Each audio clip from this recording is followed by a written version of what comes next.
பார்த்து சொன்னீங்க எனக்கு தமிழில் பேசுறது கொஞ்சம் கஷ்டம் அப்படின்னு. ஆனால் உங்களோட என்டையர் ஸ்பீச் தமிழில் மட்டும்தான் இருந்திருக்கு. இங்கிலீஷ் கூட பெருசாக நீங்கள் யூஸ் பண்ணல. ரொம்ப அழகாக இருந்தது அது கேட்கறதுக்கு.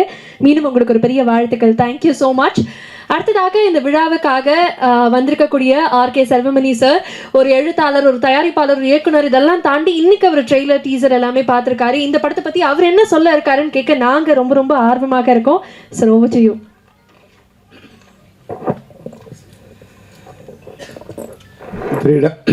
ஃப்ரீடம் திரைப்படத்திற்கு இசை வெளியீட்டு விழாவுக்கு வருகை தந்துள்ள நண்பர்கள் அனைவருக்கும் என்னுடைய வணக்கம்.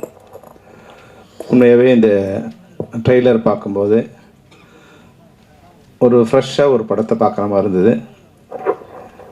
ரொம்ப நாளுக்கு அப்புறம் ஒரு உண்மை சம்பவத்தின் அடிப்படையில் இந்த கதையை பார்க்கும்போது தமிழ் சினிமாவுக்கு ஒரு புதிய வரவாக தான் அந்த திரைப்படம் எனக்கு தெரிஞ்சுது. இந்த திரைப்படத்தோட தயாரிப்பாளர் எனக்கு மிக நெருங்கிய நண்பர்.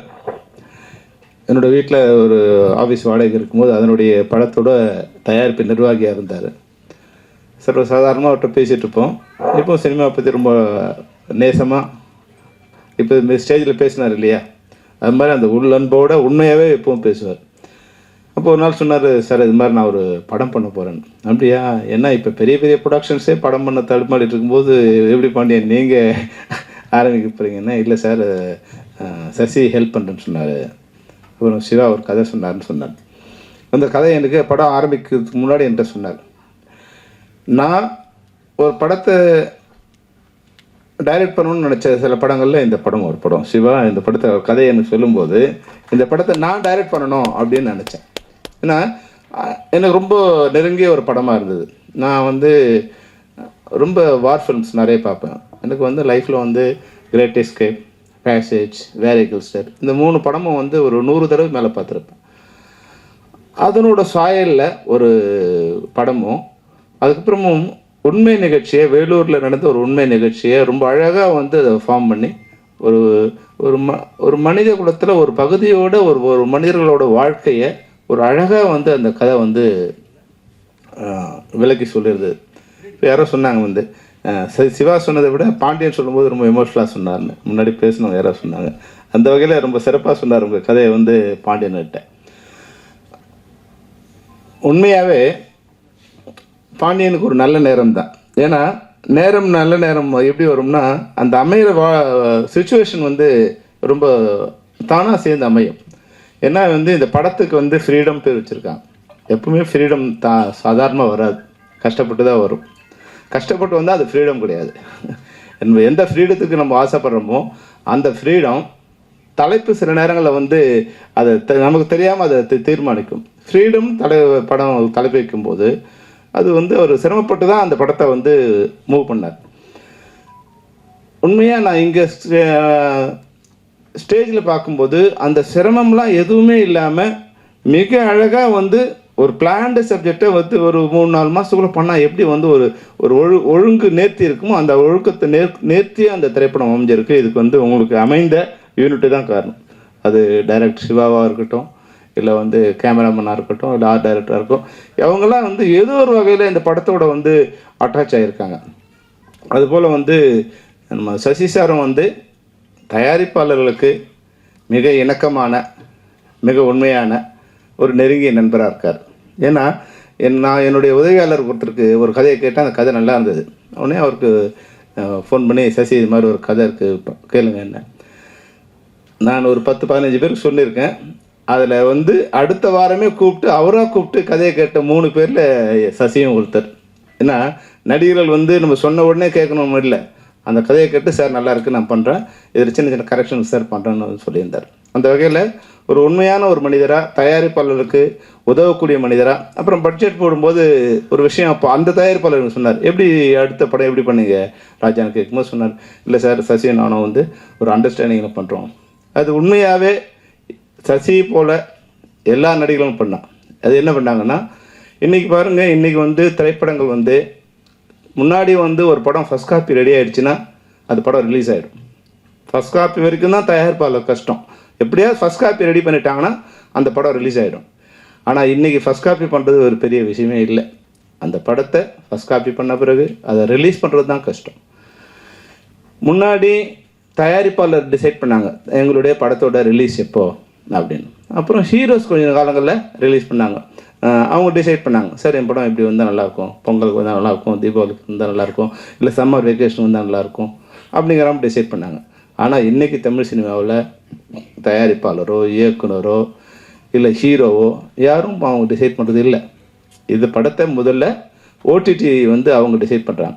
நான் இந்த பட்ஜெட்டு இந்த வருஷம் பட்ஜெட் முடிஞ்சிடுச்சுங்க, ஒரு பெரிய படம், அது படம் முடிஞ்சிடுச்சு, இந்த படம் இப்போ ரிலீஸ் பண்ணணும். நான் ஓடிடி சொல்லிட்டாங்க, இல்லை சார் எங்கள் பட்ஜெட் முடிஞ்சிடுச்சு, நீங்கள் அடுத்த வருஷம் ரிலீஸ் பண்ணீங்க.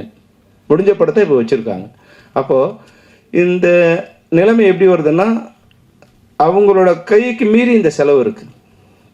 100 கோடி 200 கோடி 300 கோடி வரும்போது தயாரிப்பாளர்களால் அந்த இது வந்து ரிலீஸ் பண்ண முடியல. அப்போ வந்து ஓடிடியோ சேட்டலைட்டோ இல்லை டிஜிட்டல் ரைட்ஸோ இந்த வியாபாரிங்க அந்த படத்தை வந்து ரிலீஸ் பண்ணுறது அவங்க டிசைட் பண்ணுறாங்க. அதுபோல் இல்லாமல் சசி மாதிரியே எல்லா இயக்குனரும் எல்லா நடிகர்களும் அந்த ஷேர் பண்ணி அவங்களோட தமிழ் திரைப்படங்களுக்கு நீங்கள் படம் பண்ணுங்கள், தமிழ் திரையரங்குகளுக்கு நீங்கள் படம் பண்ணுங்கள். ஏன்னா திரையரங்குகள் தான் சினிமாவோட தாய்.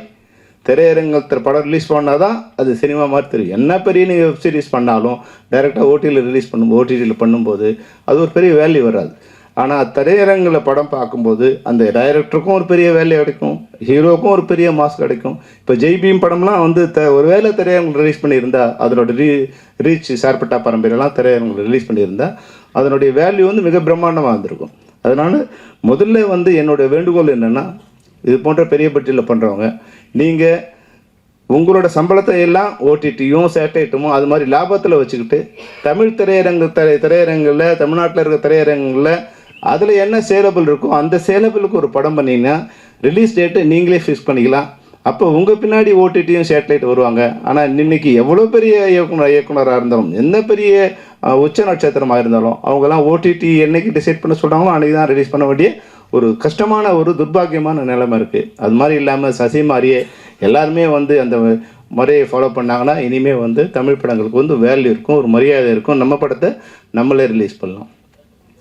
இன்றைக்கி இந்த படம் பார்க்கும்போது நான் ஸ்க்ரீனில் பார்க்கும்போது உண்மையாகவே ஒரு கஷ்டப்பட்ட ஒரு சமூகம், ஒரு மனித குலத்தில் ஒரு சமூகம் எப்படி தன்னுடைய சுதந்திரத்துக்காக எப்படி போராடுது, அது சுதந்திரம் சொந்த நாட்டில் எப்படி மறுக்கப்படுது, நட்பாக வந்த நாட்டில் எப்படி மறுக்கப்படுது. இப்போ நான் வந்து லாஸ்ட் இயர் வந்து ஜனவரி மாதம் வந்து யாழ்ப்பாணம் போயிருந்தேன். போகும்போது அங்கே எல்லாமே இருக்கிற ஒரு 1000 கிலோமீட்டருக்கு நாங்கள் வந்து ஒரு வாரம் வந்து எல்லா இடத்தையும் சுற்றிப்போம், அங்கே ட்ராவல் பண்ணோம். போகும்போது இந்த முள்ளிவாய்க்காலில் போய் நாங்கள் வந்து ஒரு 2 ஹவர்ஸ் அங்கே அப்படியே நின்றுட்டே இருந்தேன். என்னை கூப்பிட்டு வந்த நண்பருக்கு ஏன் நான் அங்கே நிற்கிறேன்னு தெரியல. ஆனால் நான் அங்கே கண்ணை மூடி பார்க்கும்போது அந்த மரண ஓலமும் என் கூடவே வந்து ஒரு 1.5 லட்சம் பேர் அப்படியே ட்ராவல் பண்ணுற மாதிரி அந்த முள்ளிவாய்க்கால் அந்த கடற்கரையிலையும் அந்த கால்வாய்க்கள்லையும் அந்த பனங்கால்கள்லையும் வந்து ஒரு 1.5 லட்சம் பேரோட மரண ஓலம் அப்படி கேட்டுகிட்டே இருக்கு. கண்ணை மூடுனா அந்த கண்ணில் நினைவில் வரா மாதிரியே இருக்கும். அப்போது ஒரு மனித குலத்தில் ஒரு மிகப்பெரிய கொடூரம் நடந்து இன்றைக்கி வந்து நான் போகும்போது ஒரு 15 வருஷம் ஆயிருக்கும். 2024 போனால் 2009 நடந்த விஷயம். ஒரு 15 வருஷத்துக்கு அப்புறம் மரண அமைதி அப்படியே அங்கே இருக்குது. ஆனால் அந்த மரண ஓலம் கேட்டுகிட்டே இருக்குது. அதுக்கான நியாயம் இன்னை வரைக்கும் வந்து எந்த புத்தகத்துலேயும் கிடைக்கல. அங்கேருந்து வந்த அங்கேயும் வாழ முடியல, அங்கேருந்து வந்த தொப்புள் கொடி ஒருவனும் வாயில் சொல்லிக்கிறோம், பேப்பரில் எழுதுகிறோம், மேடையில் பேசுகிறோம். ஆனால் அங்கேருந்து வர்றவங்களுக்கு என்ன மாதிரியான இங்கே நிலைமை இருக்குது, இங்கே வேறு ஏதோ ஒரு பிரச்சனை நடக்கும்போது என்ன மாதிரியான சூழ்நிலை அவங்கள மாட்டிக்கிறாங்க அப்படின் போது நான் வந்து இது போன்ற ஒரு திரைப்படத்தை எடுக்கும்போது என்னோடய லைஃபே வந்து ஏறக்குறைய க்ளோஸ் ஆகிற ஒரு சிச்சுவேஷன் வந்துடுச்சு. ஃப்ரீடம்ங்கிறது வந்து இந்தியாவில் ரொம்ப கஷ்டம். இந்தியாவில் திரைப்படங்களை உண்மை சம்பவத்தை எடுக்கிறது ரொம்ப கஷ்டம். இங்கே நீங்கள் என்ன வேணாலும் போய் சொல்லலாம், என்ன வேணாலும் ஆபாசமாக எடுக்கலாம், எவ்வளோ வந்து கற்பனைகள் சொல்லலாம், மூட நம்பிக்கைகளை சொல்லலாம். ஆனால் உண்மையை சொல்லி படம் எடுக்கிறது ரொம்ப கஷ்டம். உண்மை எல்லாருக்கும் வலிக்கும், எதிர்கட்சிக்கும் வலிக்கும், ஆளுங்கட்சிக்கும் வலிக்கும், அதிகார வர்க்கத்துக்கு வலிக்கும், மீடியாவுக்கும் வலிக்கும். அந்த உண்மை வந்து தங்களை சம்மந்தப்படும் போது அந்த உண்மை யாரும் ஏற்றுக்கிறது இல்லை. அப்போது அதிலிருந்து நான் ரொம்ப ஸ்டாப் பண்ணிட்டேன். வேண்டாம், உண்மை கதைகளை எடுத்து நம்ம வாழ்க்கையை இனிமேல் வந்து நம்ம சிரமப்படுத்திக்க வேணாம். ஆனால் இதில் பார்க்கும்போது அடுத்து ஒரு உண்மை கதையை பார்க்கும்போது அதை தொடர்பாக இந்த சம்பவங்கள் அமைஞ்சிருக்கும் பார்க்கும்போது மிக இமோஷனலாக இது அந்த சென்சாரில் மாட்டாமல் எந்த அளவுக்கு வந்து நமக்கு சட்டம் அனுமதிச்சிருக்கோ அந்த அளவுக்கு அந்த உண்மையை சொல்லி அதை வந்து வெளியே கொண்டு வந்திருக்காங்க. உண்மையாக வந்து சசிகுமாருக்கும் சத்யசிவாவுக்கும் என்னுடைய நண்பர் பாண்டியனுக்கும் அதில் ஹீரோ நடித்த லிஜோமலுக்கும். படத்தில் காமெடி இருக்கோ இல்லையோ, மணிகண்டன் வந்து ஒரு 1/2 hour ஒரு காமெடி ஷோ நடத்திட்டு போனார். சாரி, ஆண்டனி மன்னிச்சுக்கணும். ஆண்டனி வந்து ஒரு காமெடி ஷோ நடத்திட்டு போனார். அவர் சொல்லும்போது காமெடியாக இருந்தது, ஆனால் அதுக்கு பின்னால் இருக்க உண்மை எவ்வளோ வந்து அவங்க ரத்தம் சிந்திருக்காங்கன்னு தெரியுது. 2-3 தடவை சொல்லிட்டாங்க, சிவா உன்னை பற்றி ரொம்ப நாசுக்காக சொன்னார். கிள்றது தெரியாமல் கிள்ளுவார், அடிக்கிறது தெரியாமல் அடிப்பார். அந்த அளவுக்கு. ஏன்னா இயக்குநர்களுக்கு வந்து தமிழ் சினிமாவோட சாபம் என்னன்னா, இது இன்னும் கொஞ்சம் ஆர்கனைஸ்ட் ஆகலை. எல்லா வேலையும் நம்மளே பண்ணணும். நம்ம வந்து ப்ரொடக்ஷன் வேலையிலேருந்து, காஸ்டியூம் ஒர்க்கிலேருந்து, மேக்கப்லேருந்து, ஆர்ட் டைரக்டர்லேருந்து, அவங்கள அசம்பிள் பண்ணுறதுலேருந்து, அவங்களுக்கு சாப்பாடு வந்ததா, சரியான நேரத்துக்கு வந்ததா, ஏன் வரல, யார் வந்தாங்க, வந்தவங்க வந்து கோச்சுப்பா, வந்தவங்களுக்கு ஷார்ட் எடுக்கணுமா, வராதவங்க வந்து கோச்சு போயிடுவாங்களா, இல்லை வந்த உடனே யாருக்கு ஷார்ட் எடுக்குது, இது மாதிரி பல்வேறு டார்ச்சர்களில் வந்து டைரக்டர்கள் இருக்கிறதால நான் பெரும்பாலும் வந்து அந்த ரஃபாக ஒரு முகமூடி நான் போட்டுப்பேன். அப்போ தான் நம்ம பக்கத்தில் யாரும் வரமாட்டாங்க. இல்லைன்னா நம்மளை ஷார்ட் எடுக்க விட மாட்டாங்க. அவங்கவுங்க ஆளாளுக்கு ஒரு அட்வைஸ் பண்ணிகிட்டே இருப்பாங்க. இந்த தமிழ் சினிமாவில் டைரக்டருங்கிறது வந்து ரொம்ப கஷ்டமான வேலை. வரவங்கலாம் அட்வைஸ் பண்ணுவான், சார் இந்த ஷார்ட் இப்படி தான் நல்லாயிருக்கும், அப்படி தான் நல்லாயிருக்கும் அப்படின்னு சொல்லுவான். அப்புறம் போன பிறகு அந்த ஹீரோ பக்கத்தில் போய் நின்றுட்டு அங்கே எங்கே ஒன்று சொல்லுவான். நம்ம பிளான் பண்ணி ஒரு 4 நாள் ஃபைட் எடுக்குது, ஒரு 2 நாள் எடுக்கலாம் நினைக்கும் போது ஹீரோ பக்கத்தில் போய் நிற்பான் ஒருத்தன். சார் டைரக்டர் சுத்துறாரு சார் டைரக்டர் அப்படின்றான். உடனே வந்து ஹீரோ நம்ம பக்கத்தில் வருவார். சொல்ல முடியும், என்னப்பா நீ பிரம்மாண்டமாக எடுப்பான்னு சொல்லி வந்தால் ஏன் ப்ரொடியூசர் தான் சொன்னாரா? நமக்கு தெரியும் இந்த படத்தில் எவ்வளோ, இந்த ஃபுட்டேஜ் எவ்வளோ வரப்போகுது, இதுக்கு எவ்வளோ நேரம் இருந்தால், எவ்வளோ கால்ஷி டைம் இருந்தால் போதும் நமக்கு தெரியும் இல்லையா? ஆனால் அவங்க என்ன நினைப்பாங்கன்னா, ஏதோ நம்ம சுற்றுறோம் அப்படிங்கிற மாதிரி நினைப்பாங்க. அது மாதிரி பல்வேறு விதமான இந்த கூட எல்லாருக்கும் ஒரு கூட 2 பேர் வருவாங்க. அவங்க வந்து படத்துக்கு எந்த விதத்திலும் உதவியாக இருக்க மாட்டாங்க, எல்லாம் உபத்திரமாக இருப்பாங்க. அது ஹீரோ கூட 2 பேர் வருவாங்க, ஹீரோயின் கூட 2 பேர் வருவாங்க, நாசம் பண்ணிவிடுவாங்க நம்மளை. அங்கே போய் நின்றுட்டு, சார் அவங்களுக்கு 2 ஷாட்டு எக்ஸ்ட்ரா எடுத்துட்டாங்க சார். அவர் ரொம்ப நல்லா, சார் நேற்று நைட்டு அவர் ஒரு டபுள் ஆக்ட் ஹீரோ வச்சு படம் எடுத்தால் நம்ம செத்தோம். அது பெரிய ஹீரோவாக இருந்தாலும் சரி, சின்ன ஹீரோவாக இருந்தாலும் சரி, செத்தோம்.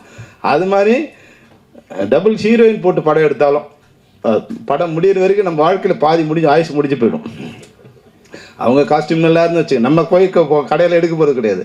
காஸ்டியூமர் எதுவும் எடுத்துகிட்டு வருவோம், அந்த கலர் கொஞ்சம் பிரைட்டாக இருக்கும். இன்னும் இங்கே காஸ்டியூமர் சொல்லுவான், அம்மா பார்த்தீங்களா அவங்களுக்கு ஒன்று அவங்க கோச்சிட்டு போய் உட்காந்துப்பாங்க. ஏன் கோச்சிட்டாங்கன்னு தெரியாது, கோச்சிட்டாங்களா இல்லையான்னு தெரியாது. அப்போ அவங்கள போய் சரி பண்ணி கூப்பிட்டு வரணும். இதெல்லாம் வந்து டைரக்டருக்கு ஒரு டார்ச்சரான இது இருக்கும். அப்போ இதையெல்லாம் சமாளிக்கிறதுக்கு பெரும்பாலும் டைரக்டருக்கு என்ன பண்ணுவாங்கன்னா, ஒரு ரஃப்பாக இருக்க மாதிரி அந்த நேரத்தில் வந்து கொஞ்சம் வல்கராக பேசுகிறதோ இல்லை சத்தமாக பேசுகிறதோ அப்படி வந்துடுச்சுன்னா பக்கத்தில் வரவன் கத்துவான், ஒரு கத்துவான்பா அவங்ககிட்ட விட்டுருப்பா அப்படின்னு சொல்லி நம்மளை கொஞ்சம் ஃப்ரீடமாக விடுவாங்க. அது மாதிரியான ஒரு போர்வையாக தான் சிவாவுக்கு இருக்குன்னு நினைக்கிறேன். ஏன்னா சிவா பார்க்கும்போது ரொம்ப ஸ்மூத்தான ஒரு நண்பராக தான் இருக்கார். அந்த வகையில் இந்த படம் உண்மையாகவே ஒரு சிறந்த படம். பத்திரிகையாளருக்கும் இணைய நண்பர்களுக்கும் ஒரு வேண்டுகோள் என்னென்னா, இப்போ எல்லாமே முன்னாடி மாதிரி படம் பார்த்து அது பிக்கப் ஆகுது, அந்த இதெல்லாம் இல்லவே இல்லை. நீ படம் பார்த்தோமா அந்த வெள்ளி சனி ஞாயிறோட படம் முடிஞ்சிடும். அதனால் நீங்கள் அதை பற்றியான நல்ல விஷயங்களை எழுதுறதுக்கு 100 விஷயங்கள் இந்த படம், இப்போ நம்ம ட்ரெய்லர் பார்க்கும்போதும் சாங்ஸ் பார்க்கும்போதும் இந்த படத்தை பற்றி எழுதுறதுக்கு நல்ல விஷயங்கள் 100 விஷயங்கள் இருக்குது. அதனால் நீங்கள் இதை பற்றி நல்ல விஷயங்களை எழுதி மைனஸ் எதாவது இருந்தால் 3 நாள் கழிச்சு எழுதுங்க. எப்படி அதுக்குள்ளே பெட்டி வந்து திரும்பி வந்துடும். நீங்கள் வந்து எங்களுக்கும் படம் ஓட வேண்டிய அவசியம் இல்லை. நாங்கள் எதிர்பார்க்குறதே இப்போ வந்து வெள்ளி சனி ஞாயிறு தான். அதுக்கப்புறம் வந்து தேட்டருக்காரங்க தான் படம் ஓடுது தவிர ப்ரொடியூசருக்கு ஒன்றும் ஓட போகிறது இல்லை. அதில் ஓடி படம் வந்து யாரும் ஷேர் கொடுக்க போகிறதில்ல. எங்களுக்கு அந்த 3 நாள் ஓடினா சரியாக போயிடுங்கிற மாதிரி தான் இன்றைய நிலைமை இருக்குது. அதனால் நீங்கள் ஒரு 3 நாள் வெயிட் பண்ணுங்கள். முதல் நாள் 24 hours சொன்னேன். அப்புறம் ஒருத்தர் ஃபோன் பண்ணி சொன்னார், ஒரு ப்ரொடியூசர், என்னப்பா நீ 24 மணி நேரம் கழிச்சு போட சொன்னால் ஒரு 72 மணி நேரம் கழிச்சு சொல்லியிருக்கலாம்ல, அதுக்குள்ளே நம்ம முதல்ல தேத்திடலாம்ப்பா அப்படின்னாரு. அதனால் உங்களுக்கு ரெக்வஸ்ட் என்னென்னா, ஒரு திங்கட்கிழமை உங்களோட ரிவ்யூ போடுங்க. அதுக்கப்புறம் நல்லது கெட்டது பார்த்து அவங்க ஜனங்க பார்க்க வரட்டும். இந்த படத்தில் பாண்டியனுக்கு எப்படி ஒரு நல்ல நேரம்னா, டூரிஸ்ட் ஹோம் வந்த பிறகு இந்த படம் வருது. அது வந்து பாண்டியனுக்கு வந்து ஒரு மிக அதுதான் நல்ல நேரம் சொல்கிறது. அந்த படத்தோட வெற்றி நிச்சயமாக வந்து இதுக்கு ஒரு புல்லிங் இருக்கும் ஆடியன்ஸுக்கு வந்து வர்றது. அது மட்டும் இல்லாமல் அந்த வெற்றி படத்துக்கு பின்னாடி சசியோட படம் ஒன்று ஓடிச்சு, அடுத்த படம் சசியோட படம் வரும். அது போல் இல்லாமல் எது மாதிரி படம் ஓடிச்சோ அதனோட அடுத்த பாகம் மாதிரி இந்த படம் இருக்குது. டூரிஸ்ட் ஹோமோட படத்தோட தொடர்ச்சி மாதிரியே இந்த படம் இருக்கிறதால நிச்சயமாக ஒரு மிகப்பெரிய புல்லிங் இருக்கும். அதனால் இந்த படத்தோட வெற்றி எனக்கு தெரிஞ்சு வந்து கொஞ்சம் ஈஸியாக இருக்க மாதிரி தெரியுது. பாண்டியனோட மனசுக்கு அவர் பேசும்போது உங்களுக்கு தெரிஞ்சிருக்கும், நன்றியை கடைசியாக தான் சொல்லணும், ஆனால் வரும்போதே நன்றி சொல்லிட்டார். வரவேற்க சொல்லும்போது அவர் நன்றி சொல்லிட்டார். ஏன்னா அவர் மனதெல்லாம் நன்றி நிறைந்திருக்க நன்றியுள்ள மனிதர் பாண்டியன். அதனால் அந்த வார்த்தையிலே அவர் நன்றி சொன்னார். அவர் வாழ்வாங்க வாழணும். இந்த படம் அவர் முதல் படமாக எடுத்திருக்காரு. இந்த படம் வெற்றி படமாகி பல படங்களை பாண்டியன் தயாரிக்கணும். அதில் எல்லா திரைப்பட கலைஞர்களும் தொழிலாளர்களும் தொழில்நுட்ப கலைஞரும் வாழணும். சசி கூட சினிமாவை நேசிக்கின்ற ஒரு மிகச்சிறந்த மனிதர். அவர் வாழ்க்கையில் பல்வேறு சிரமங்கள் வந்திருக்கலாம், வெற்றி வந்திருக்கலாம், தோல்வி வந்திருக்கலாம். ஆனால் அதையெல்லாம் வாழ்க்கையோட ஒரு ஜர்னியை எடுத்துக்கிட்டு எதை பற்றியும் கவலைப்படாமல் அழகாக ஒரு நதி போல் அவர் பயணம் பண்ணிகிட்டே இருக்கார். அந்த சசிக்கு என்னோடய வாழ்த்துக்கள். திரைப்படத்தில் நடித்த அனைத்து தொழில்நுட்ப கலைஞர்களுக்கும் தொழில்நுட்ப கலைஞர்களுக்கும் குறிப்பாக கேமராமேனுக்கும் ஆர்ட் டைரக்டருக்கும் அந்த உங்களோட ஆர்ட் டைரக்ஷன் அது பார்த்தேன். அகதிகள் முகாம் ரொம்ப இயல்பாக பெரிய செலவு இல்லாமல் ரொம்ப இயல்பாக அந்த இதோட சேர்ந்துருந்து அது படம் பார்க்கும்போது ஒரு உண்மையான இடத்துல உண்மையான கதை, அதுக்கு வேற ஒரு சாயம் போட்டிங்கன்னா அது நான் வெளியே வந்துடும். ஆடியன்ஸ் கதையை விட்டு வெளியே போடுவாங்க. அதுக்காக உண்மையாக ஒரு குடிசை மாதிரி இருந்தால் அது ஒரு அக்லினஸ் வந்துடும். அப்படி இல்லாமல் ஒரு உண்மையை அழகாக வெளிச்சம் போட்டு கட்டுற மாதிரி இருந்து உண்மையான இடம் மாதிரியும் தெரிஞ்சது. அது ஒரு பிரம்மாண்டமான ஒரு இதுவாக மனதுக்கு பாடம் கொடுக்குற ஒரு விஷயமா வந்தது. அது போலீஸ் ஸ்டேஷனாக இருக்கட்டும், ஜெயிலாக இருக்கட்டும், எல்லாமே ஒரு இதுவாக இருந்தது. அதுபோல் உதயகுமார் நீங்கள் சில காட்சிகள் விசாரணை படம் பார்க்கும்போது எப்படி ரியாலிட்டி இருந்ததோ அது போல் ரொம்ப பியூட்டிஃபுல்லாக அந்த இமோஷனில் அழகாக உங்களை வெளியே கொண்டு வந்தீங்க. அந்த வகையில் உங்களுக்கு நன்றி. மிகச்சிறந்த பாடல்கள் எழுதின கவிஞர்களுக்கும் மிகச்சிறந்த இசையை கொடுத்த ஜிப்ரான் இதுவாக சொன்னாங்க. அவர் ஏழைகளின் இளையராஜா ஜிப்ரான். ஏன்னா ரொம்ப தயாரிப்பாளர் பெரிய சிரமம் இல்லாமல் அந்த அளவுக்கு அந்த நேர்த்தியான இசையை சாதாரண திரைப்படங்களுக்கு கூட கொடுக்கக்கூடிய ஒரு மிகச்சிறந்த உள்ளம் படைத்த ஒரு நல்ல கலைஞன். நிச்சயமாக தமிழ் சினிமாவில் உங்களுக்கு ஒரு நல்ல இடம் இருக்குது ஜிப்ரான். என்னைக்காவது ஒரு நாள் உங்களை சேரும். நீங்கள் கவலைப்படாதீங்க. உங்கள் வெற்றிக்கும் உங்கள் உழைப்புக்கும் உங்களை சேரும். இந்த ஃப்ரீடம் மிகப்பெரிய விடுதலையை தமிழ் சினிமாவுக்கு கொடுக்கணும். விடுதலை போல் வெற்றி அடைந்து தமிழ் சினிமா ஓடிடியும் சேட்டிலைட்டும் பல்வேறு ஜெயிலில் அடைபட்டுருக்கு. அதையெல்லாம் உடைச்சிக்கிட்டு திரைப்படம் கலைஞர்கள்ட்ட இருந்து மக்களுக்கு நேரடியாக சேர ஒரு ஃப்ரீடத்தை இந்த திரைப்படம் கொடுக்க வேண்டும் கூறி அனைவருக்கும் வாழ்த்துக்களை கூறி விடைபெறுகிறேன். நன்றி, வணக்கம்.